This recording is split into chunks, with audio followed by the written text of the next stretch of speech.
انہوں نے آج اچھی بات کی سلمان صفدر صاحب نے کہ کرمنل کیس میں ویسے تو 2-3 ڈینٹ ڈالتے ہیں آپ، یہاں تو ڈینٹ ہی ڈینٹ ہے، تو اتنے فلاز ہیں. پھر خاص طور پہ اعظم خان کو جس طرح سے وہ اغوا ہوئے، اغوا کے بعد ان کو گواہ سے ملزم سے گواہ بنا دیا اور ساری چیزیں، اور پھر شاہ محمود قریشی صاحب کے حوالے سے جس طرح چیزیں ہوئی، تو بڑا بھونڈا کیس ہے، کچھ بھی نہیں ہے. تو یہ ود ان 15 ڈیز اس کا فیصلہ آ جائے گا. تو اس میں رہا ہو جائیں گے کہ کسی اور کیس میں پکڑ نہیں لیا سر، جائے گا؟ عمران خان صاحب ٹوٹل 4 کیسز میں گرفتار تھے نا، اور 3 جن میں سنائیں ہوئی تھی اور ایک جو تھا القادر والا. تو عدت والے کا بھی ود ان 15 ڈیز فیصلہ آ جائے گا، یہ بھی ود ان 15 ڈیز فیصلہ آ جائے گا. تو شخانہ والا اس وقت تک سزا معطل ہے، اور القادر کا محفل سیٹ ہے، نیکسٹ ہے، وہ تو بیل ہو جائے گی، وہ انڈر ٹرائل. تو خان صاحب اگر رہا ہو جاتے ہیں اور عوام میں واپس آ جاتے ہیں تو موجودہ حکومت کا کیا بنے؟ نہیں، وہ ابھی تو نہیں رہا ہونے دیا جائے گا، ہاں. ابھی تو کچھ نہیں کہا جا سکتا کہ کل پرسوں کیا حالات ہوں گے، لیکن کسی بھی لمحے کوئی بھی تبدیلی بہرحال جو ہے وہ آ سکتا ہے. ہمارے ساتھ عامر عباسی صاحب موجود ہیں، بیورو چیف ہیں پبلک نیوز کے، اور بہت عرصے سے جو ہے وہ سپریم کورٹ کور کرتے ہیں، اسلام آباد ہائی کورٹس کے رپورٹر ہیں، بلکہ اب تو یہ ماسٹر ہو چکے ہیں. میرے خیال سے میرا بس چلے تو میں ان کو جو ہے وہ ایڈوکیٹ کی ڈگری دے دوں. یہ کیس چل رہے ہیں، جس طرح آج سائفر کا بھی کیس چلا ہے، اس کا کیا لبے لباب ہے؟ یعنی کہ پی ٹی آئی کہتی سائفر کچھ بھی نہیں ہے، حکومت نے ایک اس کو ایشو بنایا ہوا ہے، اس میں سزا دے دی. آپ اس میں کیا کہیں؟ نسیم صاحب، آپ ہمارے ساتھ سٹارٹ جب یہ عدالتوں کا ایک پورا سلسلہ شروع ہوا تھا 2017 میں، پیناما کیسز، آپ اس وقت بھی ہمارے ساتھ تھے، اور آپ کو معلوم ہے کہ یہ کیسز سیاسی کیسز ہیں اور یہ بنتے کہیں اور ہیں، ان کے فیصلے کہیں اور ہوتے ہیں، اور نظر کچھ اور آتا ہے اور ہوتا کچھ اور ہے.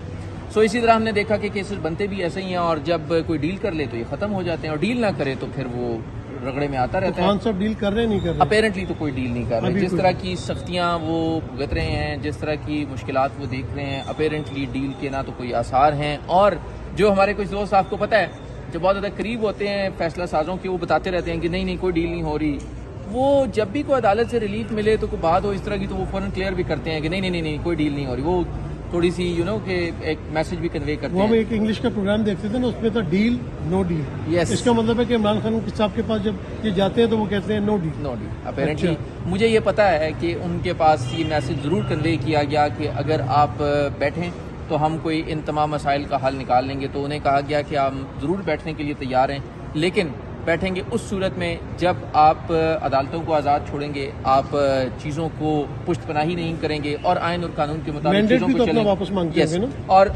اور یہی وہ ڈیل مانگ رہے ہیں کہ صرف اور صرف آئین اور قانون کے مطابق چیزوں کو چلنے دیا جائے، کوئی اس کی پشت پناہی نہ کی جائے، کوئی اس کے اوپر اثر و رسوخ نہ ڈالا جائے، دباؤ نہ ڈالا جائے، اور آئین اور قانون کے مطابق چلنے دیا جائے. تو عمران خان نے کہا میں ڈیل کے لیے تیار ہوں، لیکن وہ ڈیل صرف آئین اور قانون کے ساتھ ہوگی، کسی پرسنل گینز کے لیے نہیں ہوگی. اتنا بڑا علاق ہوا پی ڈی ایم میں، سمجھ لیں پی ڈی ایم 2 حکومت اتنی مضبوط، اسٹیبلشمنٹ ان کے ساتھ، ایک خان صاحب ان سے نہیں سنبھالے جا رہے یا ان کو وہ منا نہیں پا رہے، کیا بات؟ دیکھیں نسیم صاحب، ہمارا یہ خیال تھا کہ شاید بہت سے لوگوں کی طرح کہ شاید یہ ساری چیزیں بہت مضبوط لوگ ہیں، بہت ان کے پاس مینڈیٹ ہے، بہت بڑا ان کے پاس یہ بہت بڑی بڑی پارٹیز ہیں، لیکن ہمارے اور بہت سے لوگوں کے پورے پلانز کو 8 فروری کو ملیا میٹ اس وقت عوام نے کر دیا، پبلک نے، جو اصل اس ملک کی مالک ہے، جو اصل اس ملک کی فیصلہ سازی کا جس کے پاس اختیار ہے وہ ہے پبلک، عوام اور ووٹرز. انہوں نے 8 فروری کو فیصلہ کر دیا کہ اصل جو اگر انہوں نے مینڈیٹ کسی کو دینا ہے تو انہوں نے پی ٹی آئی کو دینا ہے، اور یہ جو پی ڈی ایم 2 ہے، یہ تو پہلے پی ڈی ایم تھوڑی سی بڑی تھی، اب یہ پی ڈی ایم 2 مزید چھوٹی ہو گئی ہے، اور اب مزید چھوٹی ہوتے ہوتے یہ مزید جو ہے وہ چھوٹی ہوتی جا رہی ہے. لیکن دوسری طرف پھر آپ کو پتہ ہے 8 فروری کے بعد 9 فروری کو کیا ہوا، اور پھر اس کو تھوڑا سا وہ کہ وہ جس طرح ہم غبارے میں ہوا بھرتے ہیں وہ بھری گئی ہے. تو یہ کوئی بہت زیادہ پائیدار چیز نہیں ہے. لیکن آج کی ایک بڑی امپورٹنٹ خبر ہے کہ وہ جو ننکانہ سے ری کاؤنٹنگ میں مسلم لیگ نون کا کوئی جیت گیا تھا، وہ پی ٹی آئی کو سیٹ واپس مل گئی، 132 ہے آئی تھنک. اور لاہور ہائی کورٹ نے کہا ہے کہ الیکشن کمیشن کے پاس کوئی اختیار نہیں ہے کہ وہ ری کاؤنٹنگ کر سکے. اس طرح تو جتنے بھی پی ٹی آئی کی ری کاؤنٹنگ میں سیٹیں گئی تھیں وہ ان کو واپس مل جائیں گی. ابھی یہاں پر چودھری بلال اعجاز صاحب تھے، وہ بھی گجرانوالہ سے NA89 ہے آئی تھنک، میں نے ان کا کیس الیکشن کمیشن میں بھی کور کیا. وہ پھر الیکشن کمیشن نے ان کو ہرا دیا ری کاؤنٹنگ میں، اور میرے خیال میں 8 سے 9 ہزار کا فرق تھا ان کے ووٹس کا، لیکن اس کے باوجود ری کاؤنٹنگ میں ہرا دیا گیا. پھر انہوں نے لاہور ہائی کورٹ سے رجوع کیا، تو آج لاہور ہائی کورٹ نے ان کی جو اپیل تھی اس کو منظور کر لیا، اور یہ ڈکلیئر کیا کہ الیکشن کمیشن کے پاس کوئی اختیار نہیں تھا کہ وہ اس کو ری کاؤنٹنگ میں کرواتے. اور جس طرح کی ری کاؤنٹنگز ہو رہی ہیں وہ آپ کو بھی پتہ ہے کہ کیا ہو رہا ہے اور کیا نہیں ہو رہا، لیکن المیہ ہے کہ اس کا تمام تر جو کاسٹ ہے، اس کا نقصان ہے وہ ملک کو ہو رہا ہے، عوام کا ہو رہا ہے. اور بہت سے لوگ اس کو جو ہے وہ اپنا فائدہ سمجھ رہے ہیں لیکن یہ ملک کا نقصان ہوگا. بہت شکریہ. دیکھیں آپ کو عامر عباسی صاحب نے کتنی جو ہے وہ سیر حاصل گفتگو کی ہے. کورٹ رپورٹنگ کے بہت زیادہ ماہر ہیں. مطلب اس وقت جو حالات ملک کے چل رہے ہیں, عوام جو ہے وہ مہنگائی سے پس رہی ہے. آپ پیٹرول کی پرائس پہ پرائس بڑھاتے جا رہے ہیں. روزمرہ کی جو چیزیں لوگ استعمال کرتے ہیں وہ ان کی دسترس سے باہر ہوتی جا رہی ہیں. جن ماں باپ نے قرضے لے کے اپنی روٹی روزی کو تنگ کر کے اپنے بچوں کو لاکھوں روپے فیس دے کے پڑھایا, وہ ڈگریاں ہاتھ میں لے کے پھر رہے ہیں. اور کچھ فیصل واڑہ جیسے لوگ کہتے ہیں کہ آپ اس میں صرف پکوڑے کھائیں. ایک بات صرف ایڈ کروں گا کہ ہم اڈیالہ جیل گئے تو ہماری عمران خان صاحب سے بھی ملاقات ہوئی. ہم نے ان سے بات کی تو ہم نے انہیں بتایا کہ یہ جو مسائل ہیں نا اس وقت ملک کے, مطلب ہم نے تو ایک ان کو ریکویسٹ کی کہ سر آپ سرنڈر کر جائیں, آپ بیٹھ جائیں, اور اس مسائل کا حل تبھی ممکن ہوگا کہ آپ کسی طرح ان مسائل کا حل کریں اور بس اب ملک کے لیے بیٹھ جائیں. تو انہوں نے بات جو کی تو وہ بھی بڑی امپورٹنٹ تھی. انہوں نے کہا کہ یہ جتنے بھی مسائل ہیں یہ پہاڑ سے بھی بڑے ہیں, لیکن ان کا اگر حل ہے تو وہ صرف اور صرف فری اینڈ فیئر الیکشن میں ہے. اور اس ملک کے اگر مسائل کہیں سے حل ہوں گے تو وہ فری اینڈ فیئر الیکشن سے ہوں گے, اور جس کو مینڈیٹ ملا ہے اس کو اس کا حق دینا پڑے گا, تبھی یہ مسائل حل ہوں گے. آرٹیفیشیل کنٹرول سے یہ مسائل حل نہیں ہو سکتے. بہت شکریہ. اسلام آباد ہائی کورٹ کے باہر ہم موجود ہیں اور ثاقب رشید صاحب کسی تعارف کے محتاج نہیں ہے. جس طرح بہترین کورٹ رپورٹنگ کرتے ہیں, بھلے وہ سپریم کورٹ کی ہو, اسلام آباد ہائی کورٹ کی ہو, احتساب عدالت کی ہو, اتنی تفصیل کے ساتھ وہ بتاتے ہیں. جو بھی کیس ہوتا ہے کہ جو جس کو سمجھ نہیں آتی اس کو بھی سمجھ آتی ہے کہ اس میں معاملہ کیا. ثاقب بھائی بہت شکریہ آپ کا. یہ بتائیے کہ جس طرح سائفر کیس چل رہا ہے یا عمران خان کے جو بھی کیسز چل رہے ہیں, ہم ناظرین کو اگر لبے لباب بتائیں تو کیا نظر آ رہا ہے آپ کو فیوچر میں؟ ہم سائفر کیس سے شروع کر لیتے ہیں. سائفر کیس جو ہے اس میں بڑی بنیادی پوائنٹس اور بنیادی غلطیاں ہیں. آپ یہ دیکھ لیں کہ اس وقت جو کیس چل رہا ہے یہ ٹوٹل ایک ون سائیڈڈ کیس مطلب چلا. پروسیکیوشن مطلب جہاں پہ جو ٹرائل کورٹ میں ہوا جرا انہوں نے نہیں کی, آرگومنٹس ان کے نہیں ہوئے, ان کا حق کے دفاع ختم کیا گیا. مطلب ایک ون سائیڈڈ کیس جو ہے وہ کیا کہتے ہیں کہ سب جو ہے وہ امپائر ملا کے انہوں نے کیس جو ہے وہ پورا فیصلہ کر لیا. اس فیصلے کی بنیاد پر عمران خان کے وکیل یہاں پہ لڑ رہے ہیں, اور عدالت نے یہ آپشن ان کو دیا تھا کہ آپ ریمانڈ کر دیتے ہیں, وہ پھر دوبارہ ٹھیک کر لیں گے جو چیزیں آپ کی رہ گئی. انہوں نے کہا نہیں, جو انہوں نے بے شک ون سائیڈلی بھی کیس بنایا ہے نا اس کو ہی آپ جو ہے وہ کر کے کنسیڈر کر کے آپ فیصلہ کریں. اچھا, اس میں نا دو بڑے میجر اس میں پوائنٹس ہیں جو میرا خیال ہے اس کیس میں ڈنٹ ڈالیں گے. وہ یہ ہے, کسی بھی کرمنل کیس میں بنیادی چیز ہوتی ہے کہ جس وجہ سے وہ الزام ہے وہ ریکارڈ پہ چیز موجود ہو. اس میں سائفر کے ڈسکلوز کرنے, پبلک کرنے, مس یوز کرنے, اور پھر سب سے بڑی بات کہ سائفر کے ڈسکلوز کرنے کے بعد کوئی دوسرے ملک نے اس سائفر کی وجہ سے پاکستان کی اسٹیٹ کو نقصان پہنچایا ہے.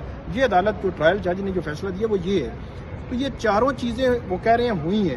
تو جج صاحب پوچھ رہے ہیں کہ وہ سائفر کا متن کہاں پہ ہے, کہ جس کی بنیاد پر جو ڈسکلوز جو ہوا ہے وہ کہاں پہ ہے. وہ جو ڈسکلوز ہوا ہے نہ ٹرائل جج نے دیکھا ہے, نہ پروسیکیوٹر نے دیکھا ہے, نہ جو عمران خان کے وکیل تھے انہوں نے دیکھا ہے, نہ دنیا نے دیکھا, نہ دنیا نے الزام ہے, نہ دنیا نے دیکھا ہو گئی ہے, نہ دنیا نے دیکھا ہے. ثاقب بھائی میں ایک بات کروں گا, میں زیادہ بات آج نہیں کروں گا کیونکہ ثاقب بھائی موجود ہے.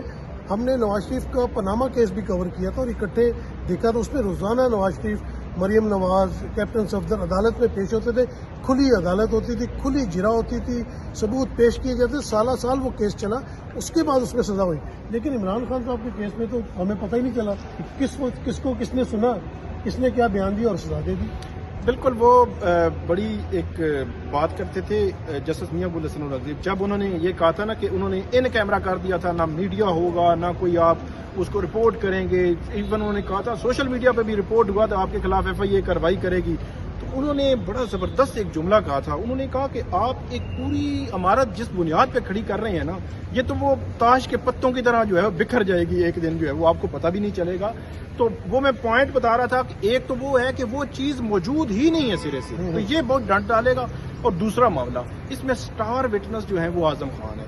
اب اعظم خان والا معاملہ جو ہے, اعظم خان سٹار وٹنس تھے, ایف آئی آر ہوتی ہے, ایف آئی آر میں اعظم خان جو ہے ملزم ہے. اعظم خان لاپتہ ہوتے ہیں اچانک. آپ کو پتہ ہے کہ اس ملک کا 22 گریڈ کا ایک مطلب بڑا میچور لیول کا, اور principal secretary to prime minister جو ہے وہ میرے خیال میں بیوروکریٹس کی ٹاپ کی وہ جو ان کی تعیناتی ہے, سیکرٹری اس سے بڑا تو کوئی نہیں ہوتا, بڑا بلکہ وہ کہنے کہ سارے سیکرٹریز کا ابا ہوتا ہے. ابا ہوتا ہے. تو principal secretary to prime minister لاپتہ ہوتا ہے کچھ پتہ نہیں ہے. FIR ہوتی ہے, اس کے لیے تلاش کی جاتی ہے. اسلام آباد پولیس کئی دفعہ یہاں پہ آ کے کہتی ہے کچھ پتہ نہیں ہے. وہ اچانک واپس آتے ہیں, اور واپس کیسے آتے ہیں؟ مطلب پتہ چلتا ہے کہ انہوں نے 164 کا بیان دے دیا, اور وہ عمران خان کے خلاف جو ہے وہ گواہ بن گئے, اور پتہ نہیں کیا کیا چیزیں جو ہے وہ ہو گئی. وہ جو کوشچن تھا نا, وہ جو ٹرائل جج کے سامنے آنا تھا, وہ یہاں پہ اب جو ہے ریز ہو گیا. اب جج جو ہے وہ کہہ رہے ہیں کہ 22 گریڈ کا افسر لاپتہ ہوا, واپس آیا, اچانک گواہ بن گیا ملزم سے, تو یہ مطلب کیا ہے؟ اس کے بیان کی حیثیت کیا ہوگی؟ مطلب کوئی بچہ تو نہیں تھا کہ جس کو پتہ ہی نہیں ہے دنیا کا, اور وہ مطلب اسی طرح ہی گھر سے کہیں دور چلا گیا اور 2 ہفتے شمالی علاقہ جات میں رہ کر آ گیا اور کہے کہ مجھے پتہ ہی نہیں. اس نے بتایا بھی نہیں کہ وہ تھا کدھر, تو اس کا جو سٹیٹمنٹ ہے اس پہ کوشچن مارک آ گیا. تو یہ 2 بڑی چیزیں جو ہے یہ اس پورے کیس میں ڈنٹ ڈالیں گی. ابھی ٹرائل جاری ہے, FIA کے پروسیکیوٹر جو ہے وہ کریں گے پروسیکیوٹ. اب دوسرے کیس عدت کے کیس میں آتے ہیں. عدت کے کیس میں بھی بڑا بنیادی سا پوائنٹ ہے, جس پہ جو پروسیکیوٹر تھے, سرکاری وکیل تھے, انہوں نے 2 دن پہلے پوائنٹ آؤٹ کیا, عید سے 1 دن پہلے. تو انہوں نے جیسے پوائنٹ آؤٹ کیا تو اگلے لمحے ان کی ٹرانسفر کر دی گئی. انہوں نے پوائنٹ آؤٹ یہ کیا, وہ بھی بنیادی ایک کسی کے خلاف آپ نے کوئی کارروائی کرنی ہے تو بنیادی پوائنٹ یہ ہے کہ جس جگہ پہ وہ وقوع ہوا ہے وہ اسی تھانے کی حدود کے مجسٹریٹ کے پاس کیس جائے گا. مطلب اگر وہ وقوع جو ہے وہ بنی گالہ کا ہے تو بنی گالہ کا جو مجسٹریٹ کچہری میں بیٹھتا ہے اس کے پاس یہ کیس جائے گا. تو وقوع ہوا ہے, نکاح ہوا ہے, اب نکاح ٹھیک ہے یا نہیں وہ بعد کی بات ہے. نکاح ہوا ہے لاہور میں, اور یہاں پہ جج صاحب نے پورا ٹرائل کر کے 2 جو میاں بیوی ہیں ان کو جیل میں بھی ڈال دیا. بڑا تھانے دار بیٹھتا ہے نا, بڑے تھانے دار کا علاقہ ہے نا. بس یہ تو پھر ہے ہی ہے. تو وہ جو سرکاری وکیل تھے انہوں نے یہ کہا کہ یہ لاہور کا وقوع ہے, یہاں تک بنتے ہی نہیں ہے. یہ عدت والا کیس ہے. توشہ خانہ کیس میں عمران خان کی ضمانت ہو چکی ہے, وہ اس میں مطلب, اور وہ بھی جب ٹرائل چلے گا تو وہ آپ دیکھیے گا کہ اس میں کچھ نہیں نکلنا. اس کے علاوہ عمران خان صاحب کے خلاف 6 کیسز یہاں پہ ہیں, لاہور پہ کیسز ہیں, لیکن وہ بہت نیچے کے کیسز ہیں, ان میں ان کی ضمانتیں ہونی ہے. میجر یہ 3 کیسز ہیں. ایک کیس اور ہے جن کا ٹرائل کل ہے اڈیالہ جیل میں, اس میں بھی ضمانت کیس لگا ہوا ہے. کل نہیں تو 1 ہفتے بعد اس میں بھی ضمانت ہونے کے بہت زیادہ امکانات وہ موجود ہیں. تو یہ اوور آل خان صاحب کے کیسز کا جو ہے. ثاقب بہت شکریہ, آپ نے سنا کہ ثاقب نے کس طرح ساری ہمیں تفصیل بتائی. آج کے لیے اتنا ہی. وسیم صدیقی کو اجازت دیجیے. اللہ حافظ.